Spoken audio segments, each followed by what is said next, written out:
So today, we're going to get into the story of a disaster so huge, so unbelievably massive, that it was actually hidden from the world on purpose for decades. It's an incredible story of ambition, the awesome power of nature, and a catastrophe that completely rewrote the book on technological failure. You know, if I ask you that question, what's the first thing that pops into your head? For a lot of us, it's that one haunting name. Chernobyl, right? That nuclear meltdown in 1986 is just burned into our collective memory as the ultimate man-made catastrophe. But what if I told you there was another one?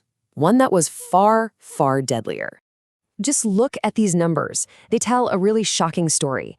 The Banqiao Dam failure in China, well, it led to a death toll that, by some counts, is 60 times higher than Chernobyl's. That is just a staggering figure. It really puts this disaster in a league of its own.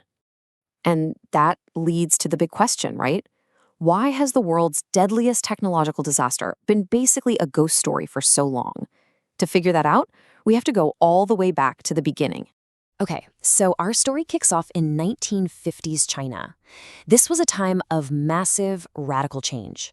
It was the era of Mao Zedong's Great Leap Forward, a time when the entire country was mobilized to, well, conquer nature and build a brand new communist society.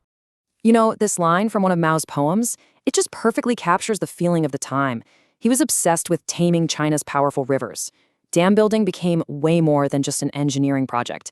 It was a huge symbol of national pride and an ideological win. The thing about the Great Leap Forward is that it put revolutionary passion way ahead of scientific expertise. I mean, peasants were told to build furnaces in their backyards to make steel, and huge dam projects got greenlit with tons of ambition, but very little technical oversight. The goal was to show the unstoppable power of the communist will. And the star of this whole campaign was the Banqiao Dam. It was built with some Soviet help, and they celebrated it as the Iron Dam. It was supposed to be this invincible structure, so strong it was considered totally unbreakable. In fact, it was designed to handle what's called a once-in-a-thousand-year flood. But not everyone was so sure. And this is where things start to go really wrong. The project's own chief hydrologist, a guy named Chen Xing, he warned everyone that the design had a fatal flaw. He insisted, absolutely insisted, the dam needed at least 12 sluice gates to safely let water out during a major flood. But party officials, they just dismissed his expertise and decided on only 5. And for daring to bring up scientific facts? Well, Chen Xing was publicly shamed, called an enemy of the state, and fired from his job. Ideology won, and science was silenced. A catastrophic mistake was now, quite literally, set in stone. For about 2 decades, the Iron Dam stood, and everything seemed fine. But in August of 1975, it was about to face a test that nobody, and I mean nobody, had ever imagined. An absolutely unbelievable weather event was on a collision course with a fatally flawed piece of engineering. So, let's look at the specs. The dam was designed to handle a massive, once-in-a-millennium storm. That was calculated to be about 300 millimeters of rain in a single day. That's a huge amount of water, and the design was considered more than safe enough. But then, Typhoon Nina showed up. The storm just stalled out over the region and unleashed a storm of, well, biblical proportions. In just 24 hours, it dumped over 1,000 millimeters of rain. That's more than a whole year's worth of rain in one day. It wasn't a 1-in-1,000-year event, it was a 1-in-2,000-year event. The impossible had just happened. In those final hours, absolutely everything that could go wrong did.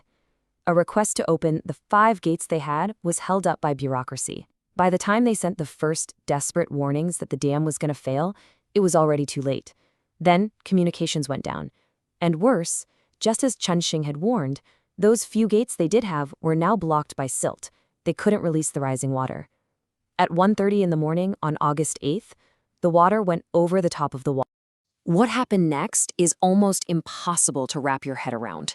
The Iron Dam, this great symbol of China's strength, was about to unleash a destructive force that one worker later called the river dragon coming to life. Survivors remember this deafening roar, a sound that just seemed to tear the world apart. The dam didn't just break, it completely disintegrated.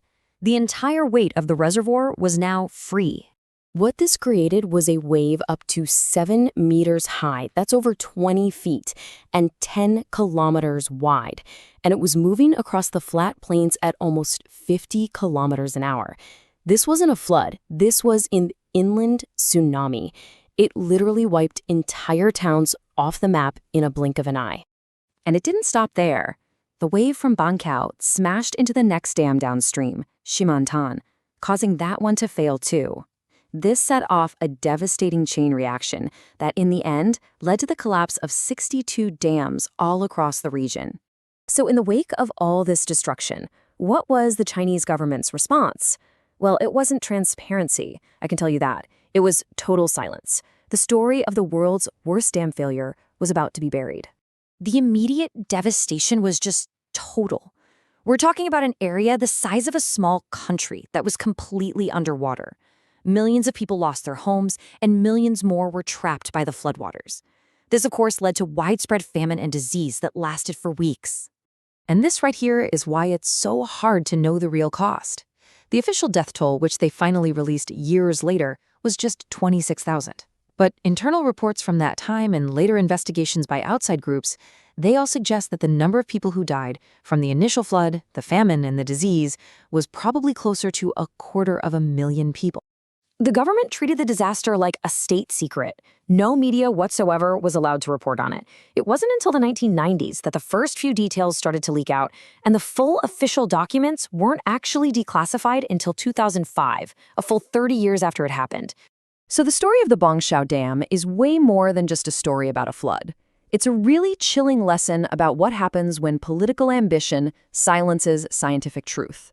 And it leaves us with a pretty critical question.